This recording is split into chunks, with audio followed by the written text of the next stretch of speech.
महायुति ने शायद ये कहा है कि 1500 से बढ़ाकर हम उसको 2100 या 2500 कर देंगे। जैसा कि झारखंड में भी आपने सुना होगा कि झारखंड में जो जेएमएम की सरकार है, उन्होंने जो महिला मैया योजना के तौर पे शुरू किया था, जिसमें 2100 रुपए दिए जा रहे थे, और भारतीय जनता पार्टी ने गोगो इलेक्शंस के दौरान अनाउंस किया कि उनकी सरकार बनेगी तो गोगो दीदी योजना लेकर आएंगे, जिसमें कि 2500 देंगे। अब उसको सुनने के बाद सुना है कि झारखंड मुक्ति मोर्चा ने फिर उसको 2500 और 3000 की बात कर दी। फंड कहां से आएगा? आप इस तरह से फ्रीबीज बांट रहे हैं।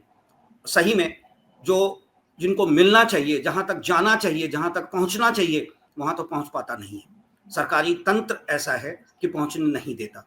पर ये पैसों का जो घोटाला होता है, एक तरह से कहा जाए तो, ये कहां से आप फंड करेंगे?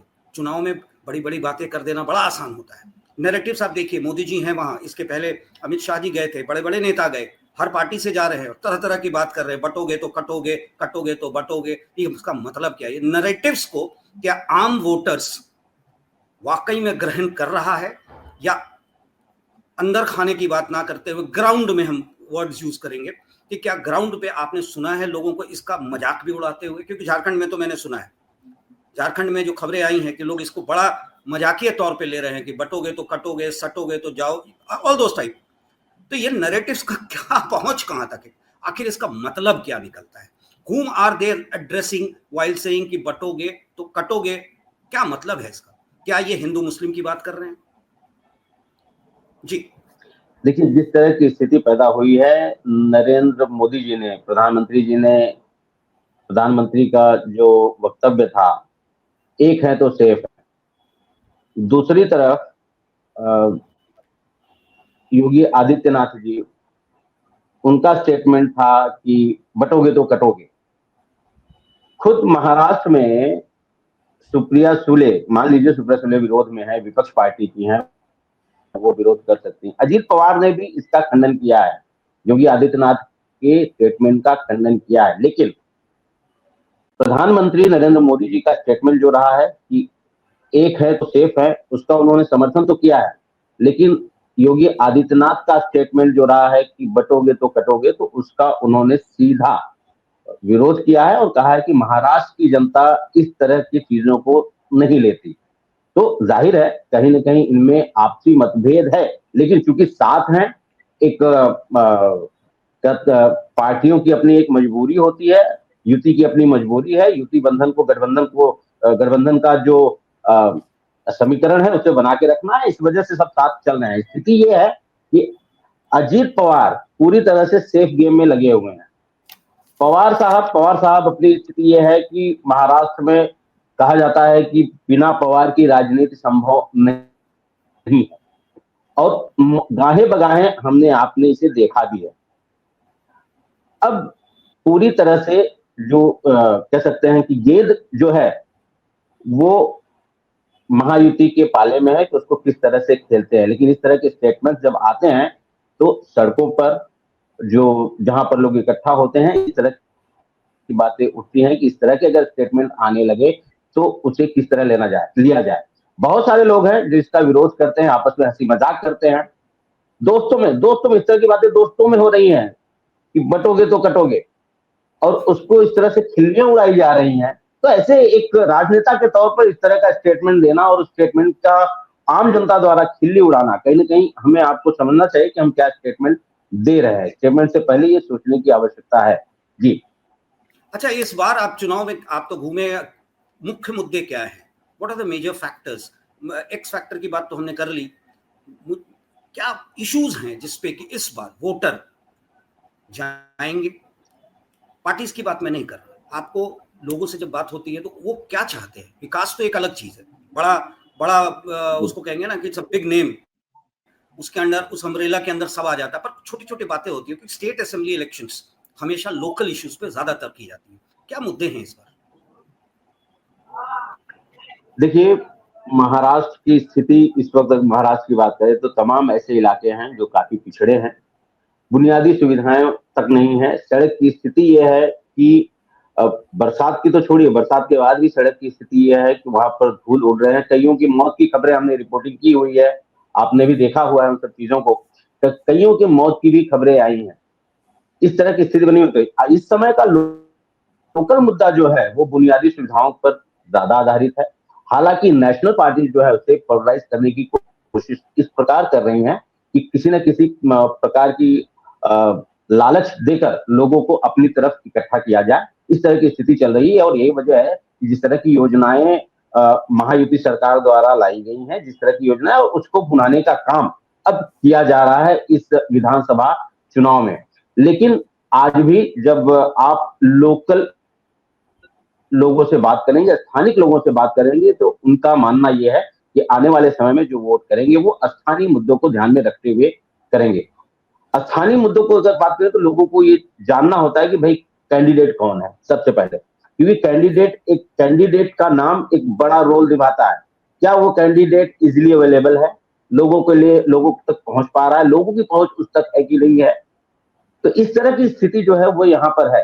तो तमाम ऐसे लीडर्स हैं और यही वजह है कि जो पार्टियां हैं, पार्टियों ने पुराने चेहरों पर ही भरोसा किया है। इस बार नए चेहरे बहुत कम देखने को मिले हैं और पुराने चेहरों पर ही इस बार भी पार्टियों ने बाजी खेली है और उन्हें उम्मीद है कि चूंकि स्थानीय मुद्दों पर ये चुनाव हो रहा है तो ऐसे में जो पहले से विधायक यहाँ पर रहे हैं, जो मंत्री रहे हैं, उन्हें ही टिकट दिया गया है ताकि वो आने वाले समय में विधानसभा का जो इलेक्शन है उसमें ज्यादा से ज्यादा वोट ला सके। जी जी, तो इसका मतलब तो यही हुआ ना, जो फैक्टर कहते हैं ना, एंटी इनकम्बेंसी फैक्टर, जो बहुत मेजर रोल प्ले करता है इलेक्शंस के दौरान, इस बार नजर नहीं आ रहा है। तभी तो पुराने कैंडिडेट्स को अगर आप वापस सीट देते हैं तो आप एसेस करके देते हैं कि उनका काम, उनके लोग जो हैं उनसे नाखुश नहीं है, उन्होंने बहुत ही अच्छा काम किया है।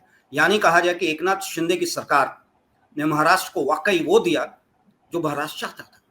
क्या ऐसा है? एक चीज समझिए कि इन्होंने क्या दिया, क्या जनता को मिला, ये अलग चीजें हैं। सीधी सी बात करते हैं लोकसभा चुनाव में जिस तरह की स्थिति लोकसभा चुनाव के दौरान बीजेपी की थी, एकनाथ शिंदे की शिवसेना की थी, अजीत पवार के एनसीपी की थी, जिस तरह की एंटी इनकम्बेंसी उस समय देखने को मिली, आज की स्थिति फिलहाल आज के समय वो स्थिति नहीं है। बीजेपी को लग रहा है और उनकी समर्थित पार्टियों को लग रहा है कि ज्यादा से ज्यादा सीटें वो ला सकते हैं। और यही वजह है कि एक चीज समझिए कि इन्होंने बीजेपी जो पार्टी है इसके अलावा जो अलग अलग छोटे छोटे संगठन है, उन संगठनों से इन्होंने लोकसभा के बाद से इन्होंने प्रिपरेशन विधानसभा का शुरू कर दिया था। लगातार इनके कार्यकर्ता, इनके नेता लोगों से मिल रहे थे, बातचीत कर रहे थे, ज्यादा से ज्यादा कोशिश की जा रही थी कि पब्लिक में पहुंचा जाए, लोगों तक पहुंचा जाए और लोगों को समझाया जाए कि क्या कर रहे हैं वो। और कहीं ना कहीं बीजेपी इसको समझाने में कामयाब भी नजर आ रही। जिस तरह की फिलहाल नेताओं की, जो वरिष्ठ नेता हैं, जिस तरह से संतुष्ट है, लग रहा है कि बीजेपी ने उन्हें मैसेज जो देना था वो मैसेज दे दिया है कि भाई हम हैं और आने वाले समय में हम आपके लिए खड़े हैं। तो इस तरह की स्थिति जो है वो फिलहाल देखने को मिल रही है। बीजेपी समर्थित तमाम जो दोनों पार्टियां हैं, वो पूरी तरह से आश्वस्त हैं कि सरकार उनकी बनेगी और उनकी ज्यादा से ज्यादा उनके एमएलए चुन के आएंगे। लेकिन कांग्रेस और दूसरी जो उनकी अलायंस पार्टीज हैं वो भी पूरी कोशिश में है कि ज्यादा से ज्यादा भ्रष्टाचार को फोकस कर रही है। भ्रष्टाचार किस तरह के भ्रष्टाचार हैं, लोकल मनपा में जो भ्रष्टाचार रहे हैं या स्टेट लेवल के जो भ्रष्टाचार है, उनकी कोशिश है कि ज्यादा से ज्यादा वो भ्रष्टाचार के मुद्दे पर उनको घेरने की कोशिश करें। जी अच्छा, एक और सवाल था मेरा, क्योंकि बातचीत के दौरान ही मुझे लगा कि आई शुड आस्क यू कि अजीत पवार और शिंदे, इन दोनों के बीच में काफ़ी खबरें हम यहाँ पढ़ते हैं कि दोनों के बीच में बहुत ज़्यादा संबंध अच्छे नहीं हैं। दूसरी तरफ फडणवीस, ये तीन चेहरे जो सामने नजर आते हैं, हर अखबारों में आप छाए रहेंगे, यही तीन, भारतीय जनता पार्टी की तरफ से वो, तो इधर से ये आखिर भारतीय, और ऐसे भी भारतीय जनता पार्टी चुनाव के बाद ही, जीतने के बाद ही अपना चेहरा प्रेजेंट करता है फॉर द चीफ मिनिस्टर, जो आज तक अब तक देखा गया है हाल फिलहाल में। कौन से चेहरे पे इस बार, क्या ऐसा कोई चेहरा है? क्या एकनाथ शिंदे रिपीट किए जाएंगे? क्या अजीत पवार को मौका मिलेगा या फडणवीस जी फिर आएंगे? ये बड़ा, मतलब देखिए ये स्थिति चुनाव के बाद ये स्थिति चुनाव के रिजल्ट के बाद की स्थिति फिलहाल बात करें उसको भी बात करते हैं। लेकिन इस समय एकनाथ शिंदे मुख्यमंत्री हैं और दो मुख्यमंत्री हैं, अजीत पवार और देवेंद्र फडणवीस। फिलहाल महाराष्ट्र में एक तबका ऐसा भी है जो ये कहता है कि महाराष्ट्र में 3 मुख्यमंत्री हैं। सही। तो इसीलिए मैंने ये आपसे सवाल किया। महाराष्ट्र में 3 मुख्यमंत्री हैं जी। अमित शाह ये साफ कर चुके हैं कि जिस पार्टी के जितने ज्यादा एमएलए चुन के आएंगे उस पार्टी के मुख्यमंत्री होंगे, और यही वजह है कि एकनाथ शिंदे पूरी एड़ी चोटी का जोर लगाकर बैठे हैं कि ज्यादा से ज्यादा सीटें वो लेकर आए।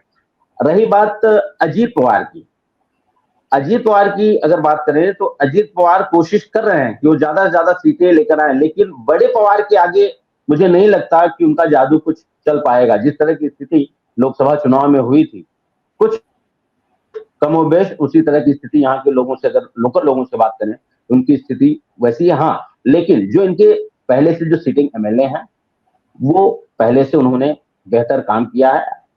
मैंने कुछ एमएलए का ऑफिस भी विजिट किया है, मैं आपको बताऊं। और इस समय ये जो भी जनप्रतिनिधि हैं, जनप्रतिनिधियों के यहाँ यदि आम जनता की भीड़ है तो आप समझ लीजिए कि जनप्रतिनिधि कितना काम कर रहा होगा, क्योंकि जो जनप्रतिनिधि आम जनता को समय नहीं दे सकता वो काम नहीं कर सकता। तो ऐसे तमाम अजीत पवार के खेमे में ऐसे तमाम एमएलए हैं जिनके पास जनता का आशीर्वाद है, जनता उन्हें पसंद करती है। और वैसा वो भी, उनके पास भी उन्होंने भी अपने दरवाजे जनता के लिए हमेशा खोल के रखा है, चाहे रेहड़ी वाला हो चाहे कुलचे वाला हो। किसी भी वक्त अगर उसे जरूरत पड़ती है तो मैंने ये देखा है कि तमाम ऐसे अजीत पवार के पार्टी के एमएलए हैं जो रात दिन एक कर देते हैं उनके लिए। तो ऐसी स्थिति में जनता उनके साथ रहेगी, लेकिन जो बड़े पवार का जो जादू है वो कहीं ना कहीं वो दिखाएंगे जरूर, क्योंकि कहा जाता है कि बड़े पवार जितने बाहर है उससे दोगुने जमीन के अंदर है, उन्हें पढ़ पाना बड़ा मुश्किल है। अच्छा, एक जाते जाते एक अंतिम सवाल आपसे मैं लेना चाहूंगा, वो ये है कि क्या 23 आपके यहाँ 20 को चुनाव है, 23 को रिजल्ट आएगा।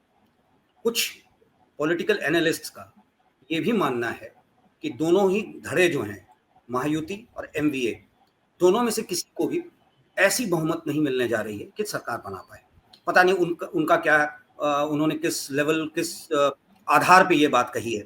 और उनका कहना मानना है कि 23 से 26 के बीच महाराष्ट्र का भाग्य तय होगा। क्या आपको भी लगता है ऐसा होगा कि 23 से 26 के बीच महाराष्ट्र का भाग्य तय होगा, जहां पर अगर दोनों में से किसी को बहुमत नहीं मिलता है तो केंद्र will play the important role? आपका क्या मानना है? ऐसी बातें क्या चर्चा में है? बिल्कुल बिल्कुल, यहाँ पर तमाम पॉलिटिकल एनालिस्ट हैं जिससे रोजाना बात होती रहती है, उन्हें भी कुछ इनपुट चाहिए होते हैं, हमें भी कुछ इनपुट चाहिए होते हैं, तो लिहाजा रोजाना बात होती रहती है। तो जो पॉलिटिकल एनालिस्ट हैं उनका मानना यह है कि किसी भी पार्टी को मेजॉरिटी मिलती नजर नहीं आ रही है, और अगर मेजॉरिटी नहीं मिल रही तो 23 को रिजल्ट है, 24, 25, 26, यदि 26 तक सरकार नहीं बनती है, और आज तक का इतिहास भी अगर आप देखेंगे तो 3 दिन के भीतर किसी भी पार्टी ने यहाँ पर सरकार बनाने का दावा नहीं किया और सरकार बनी नहीं है। तो इस तरह की स्थिति में केंद्र सरकार फिर निर्णय लेगी, राष्ट्रपति शासन फिर 26 को अगर नहीं हो पा रहा तो जाहिर तौर पर राष्ट्रपति शासन का रास्ता खुला हुआ है महाराष्ट्र के लिए। जी, तो चलिए जाते जाते अब मैं आपकी बातों से जो बात क्षण के बाद बाहर आई है वो यही है कि 26, 23 और 26 का जो खेल है उसको नकारा नहीं जा सकता। 26 के बाद अगर सरकार 26 तक नहीं बन पाए तो केंद्र का रोल ऑटोमेटिकली आ जाता है। उसके पहले 23 तारीख तक या 20 तक कहें, वोटर्स अभी भी, मुझे नहीं लगता है, आपकी बातों आपने भी देखा होगा और आप जो आपने बताया कि एक विजनरी गवर्नमेंट की खोज में निकले वोटर्स 20 को क्या रोल अदा करेंगे, ये महाराष्ट्र का फेट कैसे डिसाइड करेंगे, और महाराष्ट्र का अगला मुख्यमंत्री या यूं कहें कि महाराष्ट्र का फ्यूचर या फेट क्या होगा, ये 20 को ही पता चल पाएगा। तब तक के लिए बहुत अच्छा लगा आपसे बात करके शैलेंद्र जी, और हम इसी तरह के कुछ कुछ मुद्दों पे आपके पास आते रहेंगे। जी नमस्कार। और आप हमसे जुड़े रहने के लिए सब्सक्राइब करें YouTube पर, फॉलो करें Twitter पर और लाइक करें Facebook पर। और ज्यादा जानकारी के लिए आपको टाइप करना होगा सिर्फ न्यूज़ नशा।